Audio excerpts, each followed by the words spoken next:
I messed it up a few times, but I never had a legal drink in my life in a bar. So I got straight. I went to Mount Pleasant Hospital. I was, I was smoking angel dust, doing Percocets.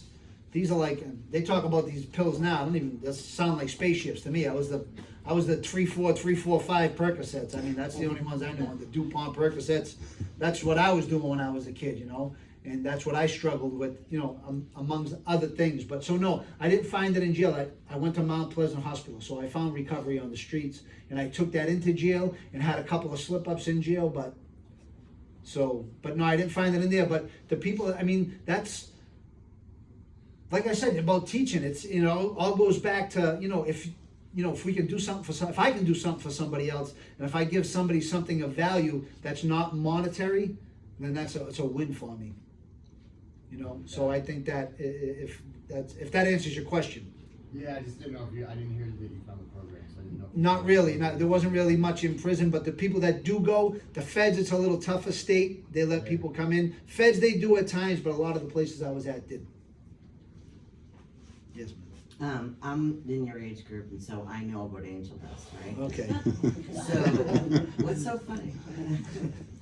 It's true. It's like we're identifying with it. Yeah, but I'm saying I know everything about it, but I want to say maybe you can explain about it because it's a huge thing that you overcame. Yeah. I don't think younger folks know what it is. I don't even know what it is. Right. That's Yeah. So angel dust is PCP.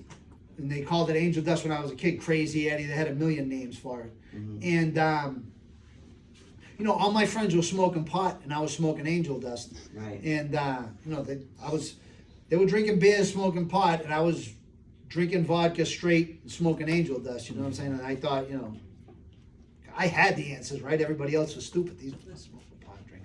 But so, for me, I know there was embalming fluid. They said that it was embalming fluid that they would roll on mint leaf. That it would get you in, and I can liken it because I've tried it too.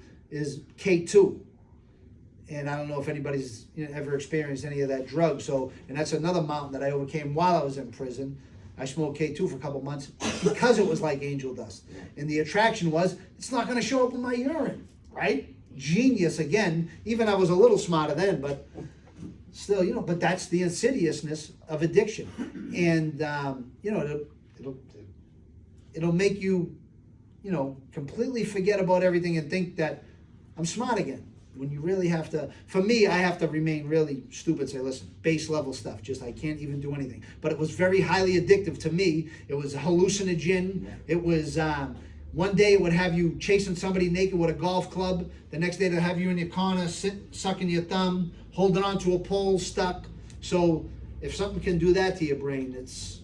Yeah, and I really commend you for stopping it, because But you know why? It's possible. Yeah. It's possible. So really, I just wanted to ask you to tell the effects of it, because it's huge. Wild drug. Yeah, it is. And I thank God that... drugs for me would only diminish the experience that I'm having right now. I've been out of jail for almost 8 months, after 27 years, and everything has just been, it's a blessing. And I think that drugs and alcohol would diminish from that experience, for me personally. And it's a good question. I hope I answered it to you. Good enough. Anybody else? Yes, sir. Did you, so you went to Mount Pleasant up in New Hampshire or whatever it is? No, I went, Mount Pleasant was in Lynn at the time. Oh, yeah. And then got into crime? Well, then I was a genius at that time. Right? So I was sober. I said, I'm not going to do drugs no more. I'm going to sell them. Okay. So that was my thing. I became a drug dealer, professional. I was didn't have any all-star. Made the all-star team every year. Yeah, and you didn't have any temptation. So, I mean, I guess for me, that I'm pretty strong-willed in that department. Like, I know we talk about addiction isn't about will. I'm saying, it's a disease. Do we still treat it as a disease today? Yeah. Okay, yeah. When I was out, we treated it as a disease. But so I just know, disease or not, and how anybody interprets it, it's a lot stronger than I am, and the only thing that I can do to really combat it is abstain from it. Right. So that's my position on that. So I just, my will to make money was more than my will, and no, I was hunting human beings. So that's what I was doing. I was hunting people. So I could never, I figured I could never be high or do drugs because I didn't want to become prey myself. Yeah. You were just absent, you weren't ready. Well, know. so I was more important than staying alive and hunting people than it was to get high. So I don't know. Yeah. That's just me being honest with you. That's Oh, where I yeah. was at that point in my life. So I just abstained for that reason. Yeah. It may sound dramatic. Well, but that's why I it's- asked, 'cause I'm like, you couldn't have done what you done, fucked up. Because, No, I wasn't. I was abstaining from drugs at the time, and then now I realize, just how, I just get so disheartened when I see people that it's just, it's so hard, and then I just know it can be me. I know it, like I just know that person standing right there is me. But for the grace of God, really, honest to God, well, I can't explain it any other way. I can't understand why I look like this today and not like that. Because left to my own devices and the effects of addiction, that's where I would be. And I hope that answered your question. Yeah. Anybody? Sure, right here. I wanna add, I'll get to you, Neil, next. I guess, was it something during your stint in prison that kind of made you turn around, like, and if so, what was it? It's a good question. Like, so what was the impetus for it? What was the springboard for it? So I just really had enough of, if anybody's been in prison, we talk about like the shoe, where you go, like where they put you for a misconduct, you go and you're in the cell by yourself. When you get there, you're in an orange jumpsuit, you're sitting on a stale bed, and you're like, how the hell did I get here again? So I just really think for me, it was enough of banging my head against the wall. I just, we talk about rock bottom and addiction, right? I just had enough. Like, I just had enough of getting in trouble, enough of, trying to still prove that I was the toughest guy on the planet, which nobody is. I'm not. I know I'm not. You know what I mean? And, I got a 420-month sentence. I had a soup, called my mother and took a nap, right? So I thought I was a tough guy. I did that. But I had these cats that I took care of from day one at Lewisburg. And 13 months later, when I had to give them away and I had to go home, I cried like a baby. So if 2 cats can make me cry like a baby, then I'm really not that much of a tough guy. So, but the springboard for me was learning. That was another thing. Once I started to learn and started to know that I had the capacity to learn, which we all do in this room. That's the thing. There's curriculums, people devise curriculums so people can learn them, right? We all have the capacity to learn. And I think when I allowed myself to learn and to become teachable, right? Because being the smartest guy on the planet, you don't know what you're talking about. I answered, you gave me advice. My first thing was, no, right? That was the biggest mistake I used to make in my life. Now I say, okay, I'll hear somebody out. Because the body language I used to give off was like, I wanted to fight you for telling me something. But I mean, not a fist fight but I was, no. Right? So I don't know if anybody sees that in themselves, but I used to do that a lot. No. Now I'm more receptive, So I think the springboard for me was learning, realizing I had the capacity to learn. And it's a great question. Thank you. Go ahead, sir. In some of our learnings here, we're taught, we have to look out for, changing the environment and changing the people that we hang out with. The people that you hung out with that did this kind of stuff, you need to remove yourself. How do you, I don't know if this is the proper way to even ask this, but. You can ask it any way you want. Do you have any fallout from breaking away from your brotherhood or anything? Or? Yeah. So, Johnny, not to interrupt, but could you just explain to everybody what club you were a part of? okay, yeah. 'Cause- So I'm a Hell's Angel. I was in the club for a long time. That's how my whole case was because of that. Oh my God. So, no, not really, because I'm kind of in a different place right now. You know what I'm saying? So, I have a lot of support. People support, but I mean, it's not me no more. You know what I'm saying? I'm not, like I'm running to get, 27 years is a long time. I'm in a rush right now for nothing. I'm just enjoying my life. So, and it might be a bad example for you, but in terms of addiction, if we could maybe, put it side by side with something else, like old friends that are negative. Yeah, I'm saying that sometimes it's hard to extricate yourself from that because it's what we know. It's what I know, But I've had so this isn't my story. This is really my development, in other words. So,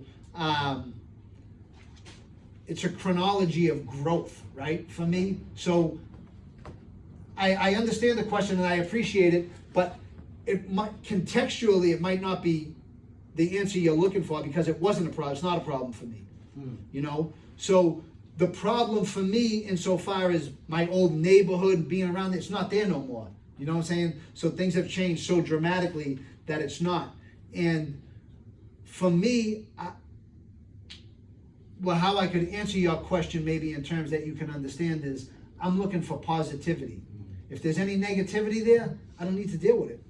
Do you have any old friends from there that do support you and follow you? The whole planet is supporting me and it's amazing. Thank you. No, everybody. You know what I mean? Crazy. Just insane the support I've got from everybody. And I like to think that's, a testament to, who I was and who I am today. Even the club, like, isn't it once you're Hell's Angel lifetime? Yeah, I mean, that's you saying that. No, I'm saying that. Well, I'm saying, that's that's all I've ever read about it. I'm not. Sure, yeah, of course. I'm certainly not putting that on you. No. I understand it. And you know what? I had somebody interview me, right, from Vice TV. And they said, tell me one thing that nobody knows about the Hells Angels. You know what I mean? And they're looking for this real juicy detail, sure. right? And I told them that, well, every time I asked for money to go to school, they gave it to me. So they supported my growth. Imagine that, right? Guys never said no to me. So, I'm always, I'm loyal to the people that are loyal to me. Right. And it's a different landscape now. The world has changed. I've changed. I'm not, looking to engage in violence. I don't know not one drug dealer, which is an amazing thing for me because I was a drug dealer that was surrounded by drug dealers. Fantastic. So, so I don't know, I know a lot of people that used to sell drugs that are in legitimate businesses now, and doing legitimate things, have went to prison, got out of prison, so I'm fortunate. Listen, I can think of no other term to tell you that I'm just completely blessed, that I've had just blessing after blessing after blessing after blessing. So, I mean, and it's beyond my wildest dreams of what I thought it would be like when I was in prison, thinking about, because when I told you I'd never get through my sentence, I ultimately did, and it was amazing because time passes. Now it's passing too fast, I'm saying, but, Right.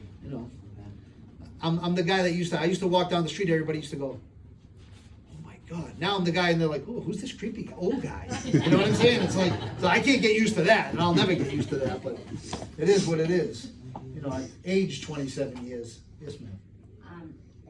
First off, props for knowing Davo Sweeney, and I think the world of him. He's an amazing coach. Yes, he and is. Inspiration to his team. Yes. Anyways, I wasn't in prison. I was in my own prison. I literally spent a year completely by myself, and then I was in a domestic violence situation for 10 years. I'm just curious, like, it wasn't 27, but how hard was it for you to adjust coming out? Like, because I feel like now I'm having sometimes I have a hard time adjusting to being around a lot of people and being part of this crazy world right now. Sure. So I'm just curious how you adjusted. It's a very good question, and I don't think I think it's a very complex answer, and for me, the way I started, how I spoke, and the way I ended what I spoke is, I've fostered a lot of good relationships. That's what has helped me. So no matter what in life for me, personally, now, I don't know the resources that you have. I don't know your story, and all I know is that I commend you for even saying that. You know, that's great that you can say that you recognize that, and hopefully that, you know, there will come a point in your life where you can foster some relationships that make you feel fulfilled as the ones that I have fostered and the ones that have, you know, just blessed me so tremendously. And as it pertains to coming out to the new world, you know, for me, it's always, I've lived a very solitary existence. So I don't have children, I don't have a significant other, I just have me, you know? So it's been easy for me insofar as I've only had to take care of me, you know? So I think, you know, my personality is that, you know, if me and a bear are fighting in the back of the building, help the bear. Yeah. So that's the way I feel about things. And, you know, I'm confident about, you know, just about me running my own life, you know, so I don't, it hasn't been difficult for me. And I found, you know, there's some roadblocks, there's some obstacles that, I mean, at some points in the day, sometimes I want to revert back to the old me and, like, you know, if we don't want to handle it one way, we'll handle it this way. But, you know, I have to kind of, you know, take myself out of that, and, you know, there's no future in that. You know, I've smashed my head against the wall a million times. So I think, you know, the only thing I could say is, and it's not a word I use lightly, because I don't cooperate with authorities, but I say cooperate to graduate, even if that is yourself. Just taking steps within yourself to say, hey, I know this is going to be positive for me, and unfortunately, I'm going to have to wait for this to bear fruit. So I think it's just taking small steps in building relationships with yourself, with other people. For me, you know, and that's not me giving you advice, this has worked for Johnny. And I hope that will work for you as well. And I hope that answers your question. I have another question. Absolutely. So you say you've only been out for 7 months. So obviously you've been interviewed by Vice, you know Eddie, you've got written a book, writing book, you know, all of these things. So you started making those connections while you were still in jail. Yeah. Yes. And how did that happen? So I'm not gonna, I don't want to sound conceited in this, No, stop. but my reputation has preceded me my whole life. Okay. So everybody knows me, and I know a few people, but Right.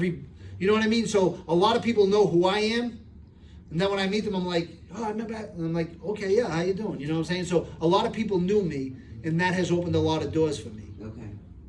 So, get it. So can you speak on that, on a little bit on your case and when you got arrested, and basically, why does everybody know you? So, you know, it was a huge case in Massachusetts in 1996. It was 16 Hells Angels got indicted for acts of violence, drug dealing, and you know, some people cooperated with the authorities, and you know, some people didn't. And you know, when I went to court, I was pretty adamant to give a long speech that, you know, my mother and father instilled values in me, that I'm a loyal person, you know, and I'm loyal to my friends, and I can't take the focus off myself and put it on other people. Just wouldn't be right. And I used the judge as an example. I said, Your Honor, if you and I were in a foxhole and the enemy was all around us, we need to be leaving there together, dead or alive. It's just not an option for me, you know? And, you know, and I spoke about the pain of it as well, that, you know, it means that I'm never going to see my parents again. Mm-hmm. But, you know, that's the price I pay for my actions. Mm-hmm. I can't blame you for something that I did so I can go see my parents in a couple of weeks, right? Right. So, but people do that, right? Not acceptable to me. And I think that resonated with a lot of people. And not many people were in that courtroom, but a lot of people have read those transcripts, and a lot of people were, you know, they liked it. They liked the message. Yes, sir. Yeah, so if you were to make a list of the people, places, organizations that you resent, going through all that, who would you put down as your number one to hold a resentment against? A resentment? So For me, I think that expectations are resentments on hold. Right? So that's me expecting something, how somebody else should act, do, what they should do when I do this. Doesn't work like that. The resentment I have is against myself for not being able to be there for my parents. So to have resentments would be to put blame on somebody other than myself, and I don't do that. So I don't have any resentments against anybody. I might have some dislikes. I might not like the way some people do their things, but I'm an individual. You're an individual. I respect that. You know, I had a person that, if I could just give you an example, that was a transgender person in jail. Okay, and we call her a she, right? She was in a men's prison. I don't get it. Not me, but I know what I like when I see it. You understand? But this person put makeup on, did everything. I didn't get it, but I understood she got it. You understand? So I can't be mad at somebody for believing who they are and getting who they are and want to be who they are. What do I get? All I get is bitterness. I don't want to be bitter. I want to feel blessed, and that's how I feel. So, and you know, I'm not going to apologize for the answer, but it's probably not the one you wanted. I don't resent anybody or have any resentments against myself for the actions that I took that, you know, hurt me. Yes, sir. First of all, you know, I'd like to say thank you for your sharing, your honesty and about everything, and being, you know, so open and honest about to the questions that you're answering. I've heard it both by two people about you getting out 8 months ago, and you were in for 27 years, and this is just kind of a light question. Were you like totally confused? You know, like where's the outside telephone for a dime? You know, somebody asks for a phone and somebody hands you a smartphone, and you're like, what the? It's a great question, right? So, but you know, so I will say this. Of course, I didn't live under a rock, so I had the news media. I seen advertisements for phones, you know, and I broke rules. That's how I got in prison. I broke rules while I was in prison. I had a phone in prison at times. The last couple of years that when I was getting out, I didn't, you know, but I experienced using a phone in prison.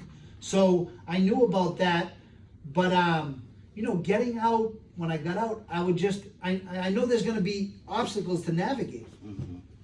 You know what I mean? And I listen, I'm a human being, right? But I have to have the gumption every day myself to overcome obstacles. This is where I got to where I was. You know, I'm the type of guy that believes I can do anything. You know, but when I was using the navigation to walk down the street, I'm like, why is this thing going like this? This is me on the phone, like, people are looking at me like I'm crazy. I don't know about this stuff, but I figured it out. You know, through trial and error, and people going, there's that creepy old guy again. You know what I mean? So that's how I figured it out. And for me, it's always, it's a process. But I'm not scared of a challenge. So, you know, driving a car was a challenge. Being in traffic, these cars this close to you. I walked millions of miles on prison tracks like this, going one way. They said, what are you doing today? Small circles. What's up? I go to another, smaller circles, big circles. Circles. That's what I'm used to doing. I'm used to walking circles in a prison yard. But, so it's a challenge to get into a vehicle and drive it. But I did it. And I just, you know, if I'm unsuccessful, you know, you might read my name in the obituaries. It's probably going to be a misprint. See, but that's me fighting the bear out there again. That's how I believe in myself. So I just believe that I can do anything. So I think to myself, and what I thought to myself when I was first driving, it was like, you can do anything, so you can drive a car. Okay. So I believe I just influence myself positively to have a positive outcome. And I hope that helps you, that you could do that. I think that, you know, from me saying to myself that I could do it, I could do it. But there was a lot of times in my life when I didn't think I could do a math problem, but I did trigonometry. There's the times when I opened up a Spanish book and I said, I will never, ever in my life ever be able to do this. That's what I said to myself. When I got sentenced, I said, I will never, ever be able to do 35 years. But I'm just going to go do it a day at a time. So, as much as I'm that guy, that's the positive guy, right? I like to think I'm like all of us. I'm the guy up here telling everybody this story and in my corner sucking the thumb sometimes, right? Because that's how I feel sometimes. But I think, I don't know, is that the mechanics of being a human being? Do we experience that? I do. So I just think small steps, big steps, jog, run, however I feel that day. 2 cups of coffee, 3 cups of coffee. Jog, run. Right? If it wasn't for coffee, I don't even know why people get out of bed if you can't have a coffee. What's the sense? I'll get to you in 1 second. What do you find yourself doing from being institutionalized when you're at home? Like, are you like, in bed by 9:30? You've been instilled a bunch of stuff for 27 years. Yep. It must be hard to shake that stuff. Yeah, it's a very good question. And I just lost my train of thought for a second. But what I would say to you is, it's always the guy, right, in jail that sells a mess, crazy shit thrown everywhere, that comes over and says, you got OCD. Right? It's always that guy that's a mess that comes over and tells you you're living too neat, right? It's always the bald guy that tells you, what are you doing with that hairstyle? I can't say nothing to a guy with hair. I'm bald, right? So the thing is what the way I've always looked at this is that we all have our personal habits. I know I've been with guys that are standing at the door at 7:27. Oh, man, they're gonna be late today because it's 7:30. This guy's not opening. This guy never opens the door. Like, whoa, easy. It's gonna be 2 more minutes. So, and I see that myself sometimes, but I'm regimented. So I'm regimented sometimes to the point of obsession, and it saved my life. Without it, I'd probably be dead in prison. Because a lot of people I know didn't make it. But, so, am I trying to be in bed at 9:30? It's a great example, right? I try to be in bed at 8 o'clock if I can. You know what I mean? Because I like to be up at 4 o'clock in the morning and have time for myself. I like that. I never went out of my house until midnight when I was a kid. And that was early. You know what I mean? So about being institutionalized, I equate more institutionalization with, like, I can't ride on the T, or I went into the supermarket, there was too many toothpastes. I go into the supermarket and say, oh my God, I hope you don't have nothing to do for a couple hours. This is gonna be great. Yeah. I love the supermarket. Like, I was early today, I went to Stop and Shop down there, and I went, yeah, get some grapes, get some bananas. It was amazing. So that would be more institutionalization to me, is like spooked by crowds. I'm a very extroverted person. That you can probably see that, right? So I have no problem dealing with people. But listen, if I missed one thing in prison, everybody would say, oh, you missed being with a woman, or you missed, being with your family. Of course, yeah, you missed those things. But for me, it was solitude. You can never get away from everybody. This is prison right here, 24/7. Maybe just a little bit more space, being around people, hearing people talk. When you're up, I'm sleeping. When you're sleeping, I'm talking, It's just, so solitude is what I miss the most, and I take advantage of that when I can. But I don't think institutionalization, listen, I'm the subject. You are the psychologist, you might think I'm very institutionalized, but my personal opinion. But a good question, though, thank you. So you had your hand up right here. Yeah, it's a 2-part question. Sure. Part 1, it sounds like you've had what the book calls a spiritual experience, and you've relied on other people a lot. Have you developed like any kind of higher power? Sure. On your own? And the second part is, now that you have this freedom, do you regret not cooperating, like from jump? Yeah. So, we'll go right to the cooperation thing. I'm not who I am if I cooperate. I don't cooperate with the authorities because, and I'm going to tell you this, if you're a citizen and somebody robs your house, call the cops. So I called my niece, call the cops, call the police, you're a citizen. I wasn't. Okay? So I'm involved in a collective bargaining, if you will, where we're all playing chess. If you put me in checkmate, I'm not going to flip the board over. I'm not going to say, well, you did it, he did it. Just, for me, those mechanics don't make sense. If I do something in an agreement, that's my word, that's my bond, that's who I am. You know what I mean? So now, to cooperate with authorities, insofar as anybody's concerned about a contract, somebody hit your car, that's why we got police. You know what I mean? But I don't like it when criminals or supposed gangsters do that. It's not, listen, the authorities are there to use them, right? The authorities are there to keep order in a society. But when you're living outside of society's rules, I don't believe it's a good practice to cooperate. So no, I don't regret it. I thank God that, so let's go to the higher power that I'm thanking God. But they say that, I don't know if we heard this around the program, but we used to say it is that religion is somebody that is scared to go to hell, and spirituality is for people who already been there. Yeah, that's what we learned too. So I think that, I'm a spiritual person because I think my mother looks out for me every day. I think my father does. You know what I mean? And I think that I have angels around me. I think I'm blessed. I think that, I don't know. If I got what I deserved, I'd be dead and buried. You know what I mean? So all I got was blessing. So I do have a higher power. Thank God for whatever the higher power is. I know I'm not it. Yes, sir. Thank you for sharing with us. Your positive mentality is definitely inspiring, for sure. Thank you. Just wanted to ask you what some of your top milestones were to achieve for the rest of your life.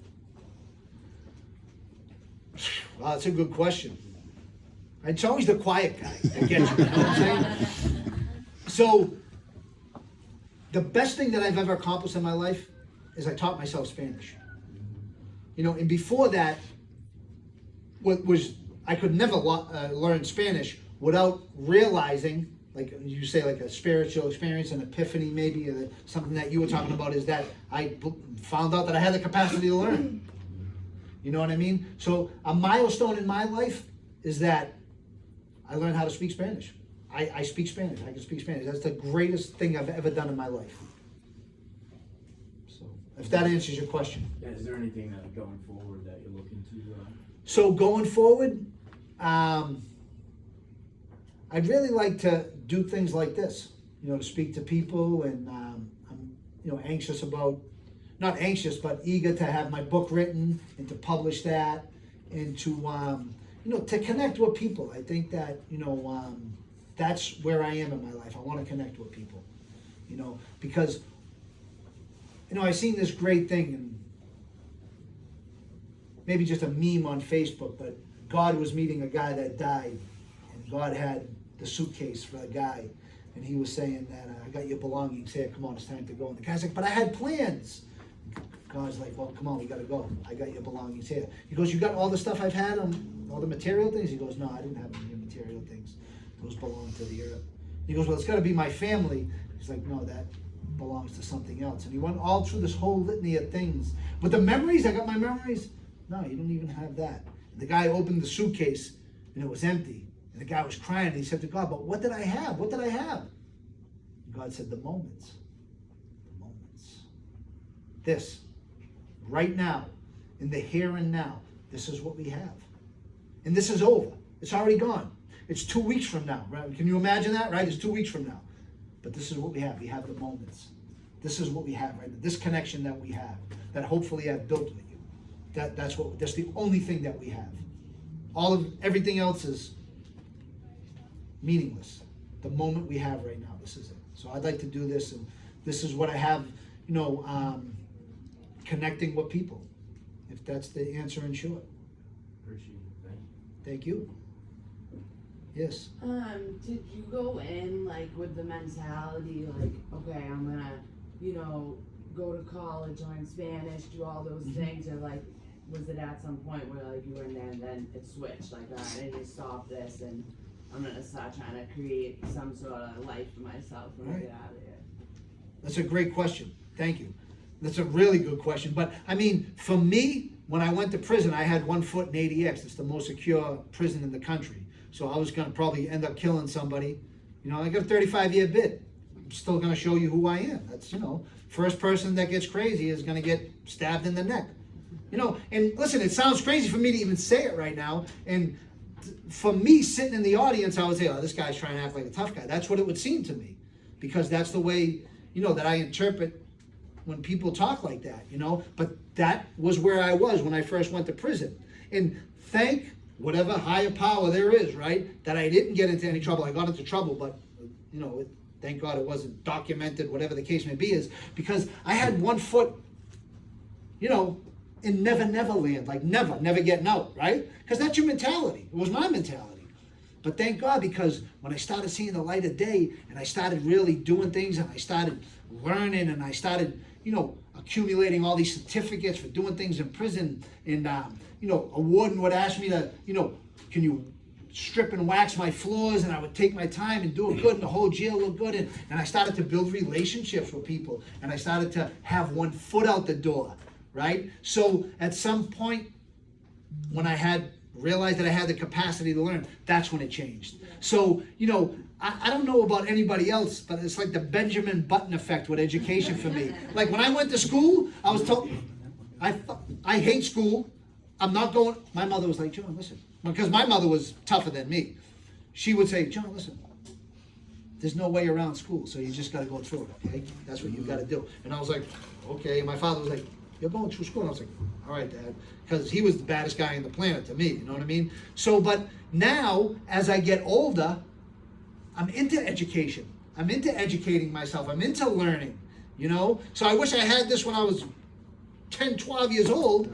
I'd have been a, you know, God knows, I'd have been a physicist somewhere. Who knows, you know what I'm saying? I've got a Spanish professor. I like that better. But yeah, so, no, I didn't go in with any of those intentions. Because you know what the thing is? And I'm going to tell you, and it's a valuable lesson for me. Tomorrow's a better day. And if I lose twice today, I'm going to win tomorrow. I know it. I just know it. Because you know what? It's the odds of life. That's why they call it evening when the sun goes down. Because everything evens out. That's the evening. We all have it. It's a universal truism for me. So if today's a bad day, don't worry. Just hang out. And you know what? If you miss it, you're not going to know it anyway. It's somebody else's problem when you miss it. You know what I mean? When it's over, it's over.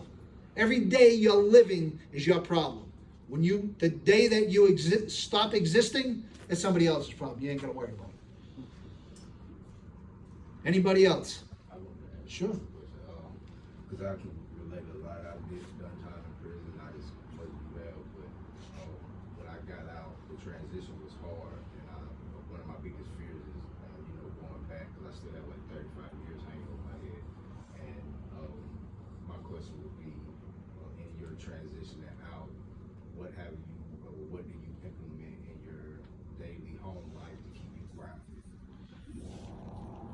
Amazing question, because in the back of everybody's mind that's been in prison is what? Go back. You know what I mean? So I try to do everything right. I try to follow all the rules. I don't. You know, because, I mean, procedurally, there are things that are just, beyond the scope of reason sometimes that, and I'm just being honest with you, so I don't do drugs. I don't get high. I don't drop dirty urines. I don't break the rules insofar as like the house is concerned. I call in when I'm leaving. I call when I get back home. I'm here trying to do very positive things for myself, right? Because this is me. I'm living my life. If I can help you in any way, that's a bonus. And I love connecting with people. So I try to do very small things that have positive effects on people's life. So I just think just a good karma is always going to come to the rescue. You know what I mean? And I just think that I'm not doing anything that's going to hurt anybody, that's going to offend anybody, that's going to be, it's nothing, anything that I try to do today I'm gonna try to have a positive effect on people, and I think that keeps me grounded. But it's a great question because, you know, I'm listening to Post Malone, Paranoid, right? They're coming to get me. I always think like, yeah, they're coming to get, they're coming, right? Because that's what happens. Because me and Eddie were talking about it, like everything's going great until they go, and then you're like, you know, they take your phone, they put you in handcuffs. What happens then? Nightmare, right? So, but I just like to think that, you know, I could just be springboarded into positivity with sharing positivity. And I hope that works. Can I just ask one more question? You can Sorry, ask as I many don't as you mean to want. monopolize, but, so you say your reputation precedes you, right? Did that, do you feel that because of what you chose to do in that courtroom and for your club and for yourself, kept you safe in prison? So when you came in, they knew who you were, they knew you were a stand-up guy, so. Right. In other words, did that keep you safe? Sure, I'm saying, you know, it's always better, if you're not a stand-up guy, you're not gonna stay long with it. I went to Leavenworth Penitentiary first. I was at Leavenworth Penitentiary for 6 years. If you're not a stand-up guy, you ain't even getting on that line. No. You know what I'm saying? And if you do get on that line and you ain't, you're gonna have, you know, you're just gonna have to figure out what's going on when you wake up in the hospital. Yeah. So, and that was that back then, you know what I'm saying? So, but when I say my reputation preceded me, it's guys like Eddie had remembered what I said in court 30 years ago. You know, Eddie is just a snapshot of that. So, inside and out. So when I went to jail, a lot of people didn't know who I was, you know. They, like, people would say, hey, this is that guy, this is that guy. You know, the feds are a little different. That's what I mean, the feds are different, yeah. So in the state, everybody knows who's who. Feds, you can be from anywhere, you know what I Right. mean? So, and, but I just think that, you know, and maybe it's a misnomer to say my reputation. I don't know, maybe that's got a negative connotation to it. Just how I am as a person kind of preceded me, you know what I'm saying? And the practices that I've engaged in a in. positive way. Yeah. No, I'm saying, and listen, you can never say anything in a negative light to me because I just, whatever it is, you know what I'm saying? I just want to maybe, you know, clarify, you know, some of, you know, my mindset and where my reasoning is. Gotcha. Thank you. Yes, ma'am. The Hell's Angels say, let's go over what you're writing. Was that? Are you writing anything about the Hell's Angels, or, I mean, the Hell's Angels are part of my life, right? are they So it's my asking you- story. Are they saying, well, let's see what you Yeah, I mean, that's a media interpretation. There's people, you know, micromanaging you, you know, whatever you say. I've always done what I did, you know what I'm saying? And It's all nobody's ever had a about what question you about it. did. Yeah, it's just, you know, my story. The Hell's Angels are a footnote in my story. Yeah. There you go. That's great. I'm the story. Yeah. But, you know, interesting, man. You don't know, you know what I'm saying? So, yeah. And you know, what I preface everything that I do, that I talk to people and media and anything is, I talk about my story. There's boundaries what I talk about. But I only talk about me, you know? I don't talk about, you know, we've got a guy that, there's a documentary about the Hells Angels, the first guy that talks is the Rat. That's right. Makes sense, right? The first guy that talks about organized crime is the guy that cooperated. They were gonna kill my family. I mean, I don't know if it happens like that. I went to jail, nobody killed my family. They already brought them to birthday parties, gave them gifts. I don't know. To me, it's a foreign concept. But, you know, I still bring that to the table. I wanna have a message of positivity, but I'm who I am. Yeah.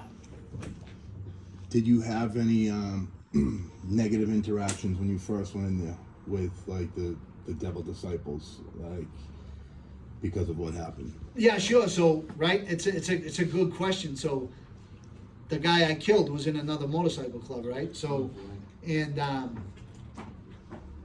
there was a couple outlaws there, and we ended up being friends because, you know, jail's a different dynamic. They were having a problem, and we ended up having a problem with those other people. So I can liken it to this, right? We're all sitting in this room. We're in here like we have an oath of confidentiality. What stays in here, right? What's said in here stays in here. So we can talk to each other like people on the outside of them. You know what I'm saying? Yeah. So with us in jail, it was like we knew the same customs and culture, and we kind of hung out together, right? Killing each other on the street, hang out in jail, right? It's crazy, right? It's insanity. But you know, that's what life is, insane, right? So I had guys that were in there that became two of my closest friends because we were in life and death situations together. So another, you know, kind of a little dichotomous tidbit that you wouldn't think about, right? You would say, like, you know, doesn't make sense. It's complete opposite You end would of the think pole. they'd be coming for you. Excuse me? You would think they'd be coming for you. Yeah, well, you know. Thank God I'm blessed, right? Yeah, yeah. All right, any more questions, guys? In your opinion, I mean, there's a lot of people out there that are not gonna make it, they're not gonna live. I got news for you. Yeah, No one gets out alive, but go ahead. Right. I know that, but, so I lost a good brother, a lot like myself. And like, in your opinion, what makes the difference between the person who's been to rehab 20 times and they're still not getting it? What do you think? It's a good question, and you know, the part of me that knows I could be sitting on the other side of this room, on the other side of an institution, like, brings tears to my eyes when I hear that. You know what I'm saying? And my eyes fill up. But I would just say to you that I'm a guy that never could make the bid. I couldn't do it. You know, time wasn't gonna be enough. But I did it, right? I just put one foot in front of the other. And like, so I stopped my book out by saying how many days I was in prison. It was like 9,000 so many days. I lost every single fucking day. And one day I won. So that's my message to you. You'll win one day. Just keep putting one foot in front of the other. And if you don't, somebody else's problem, right? But for you, subjectively, where you're sitting, you just keep putting one foot in front of the other. That's how you do that. And if you mess up, all right, that's what it is, right? That's what we do. That's why they put erasers on pencils. One foot in front of the other. Go ahead. What's your book gonna be called? We laugh to keep from crying. That's it. Good question. That was like it was loaded. How much I have? Is that twang? No, great questions. I appreciate it. Thank you. Anything else, guys? All right, thank you, Johnny.